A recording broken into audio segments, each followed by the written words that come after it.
On this day in 1941, some 6 weeks before the Japanese attack on Pearl Harbor, the Senate passed a $5.98 billion supplemental lend-lease bill, thereby bringing the United States another step closer to direct involvement in World War II.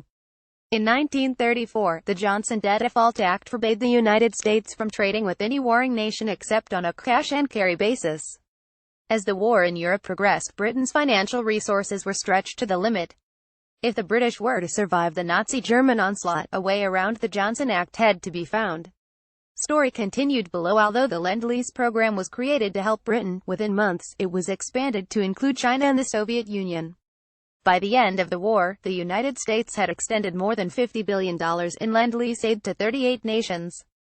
A basic Lend-Lease Act approved by Congress in March 1941 had given President Franklin D. Roosevelt virtually unlimited authority to direct such materials as ammunition, tanks, airplanes, trucks and food to bolster the war effort in Europe without violating the nation's neutral stance.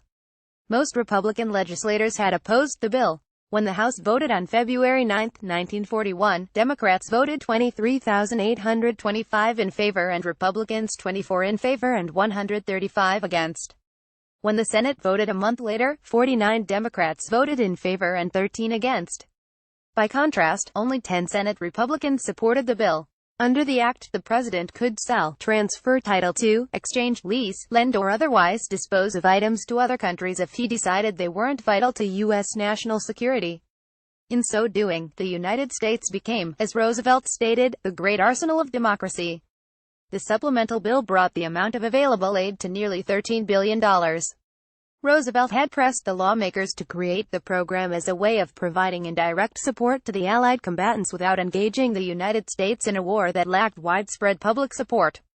FDR gained support for the Lend-Lease concept by using the analogy of lending a neighbor your garden hose if his house was on fire and thereby keeping the fire from spreading to your own house.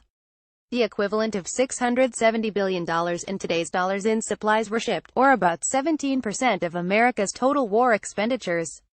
In all, $31.4 billion equivalent to $420 billion today went to Britain, $11.3 billion equivalent to about $150 billion today to the Soviet Union, $3.2 billion equivalent to $43 billion today to France, $1.6 billion equivalent to $21.5 billion today to China, and the remaining $2.6 billion to the other allies. After the Allied victory, most of these debts were cancelled. Only about $8 billion was repaid, and most of that money came from Britain and France.